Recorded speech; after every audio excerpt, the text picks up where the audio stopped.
Peggy 18. You don't know how lucky you are that the authority hasn't found you yet. If the authority catches you and you don't have anything they need, you'll be dead. Rage is a first-person shooter foremost, but it's definitely got an adventure kind of exploration aspect. And it's not an RPG, but it's got that flavor and that feeling, and it's just much more in-depth than you'll ever get out of a normal first-person shooter. You know, you can kind of involve your mind in more than just your trigger finger.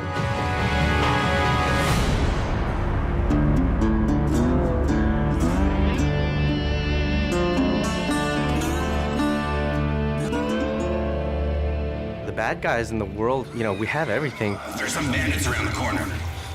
Do what you can. The bandits are considered to be more the violent settlers that aren't really economically inclined, but they have desires and needs. Each bandit clan has a unique fighting style. It's ever-changing. For instance, the Ghost Clan. Hey, over there! They're very acrobatic. They can attack you from above or below.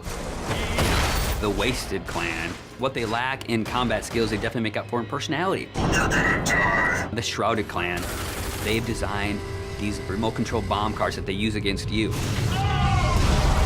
We felt that with human type opponents, if you add personality to the fighting skills and add personality to the characters, it really makes the world more refreshing. We're losing this!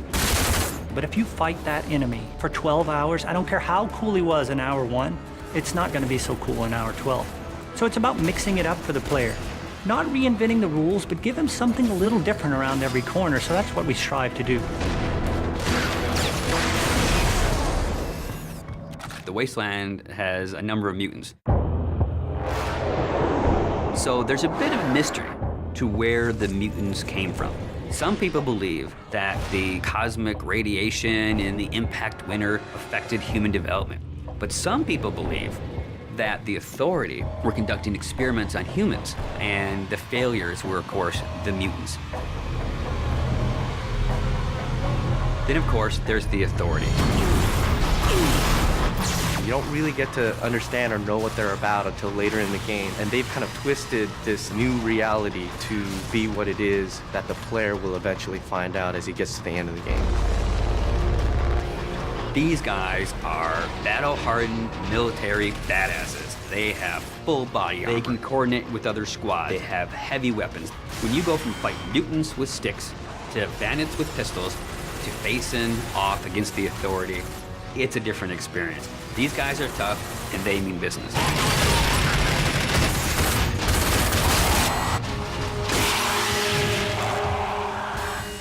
It is famous for having incredible graphics. So I wanted to have this real combat feel to it. Remember, to be of use to us, you must be able to move around freely. We decided to kind of make animations using motion capture. In Rage, we have upwards of 6,000 animations that have been created. One type of character may have 300, 400, 500 animations that go with them. By applying those animations, the character is starting to look a lot more interesting. You also look interesting. When you're actually in combat with an AI, they have multiple layers themselves. When you shoot at the enemy, they'll actually react to the shot. So they'll freak out and they get into this scramble mode where he's running around trying to save his life and then dive into cover. And this is not really scripted, it's just based on what you've done to the enemy, which will change the AI state, and then they will play these different state of animations. And you can interact with them at the time they're doing that, so it's not like they're just stuck in that particular animation. You can shoot them and kill them, and everything happens as you would expect. And all these things work seamlessly together to really make our AI stand out and feel like they're part of the world in a way that you haven't seen in a first-person shooter before. Well, enough with all that. When a player's interacting in a combat scenario, the important thing to do is give them choices. And there should never be a dead point when they're only thinking, oh, I'm just holding the trigger down to kill these guys. Unpredictability and the element of surprise makes a great enemy. It's when you enter a room, you think you know the situation, and the AI does something that you don't expect. Because I don't want them thinking of it as AI. I want them to think, wow, that's the best combat experience I ever had. Show me what you can do, and get the hell out of here.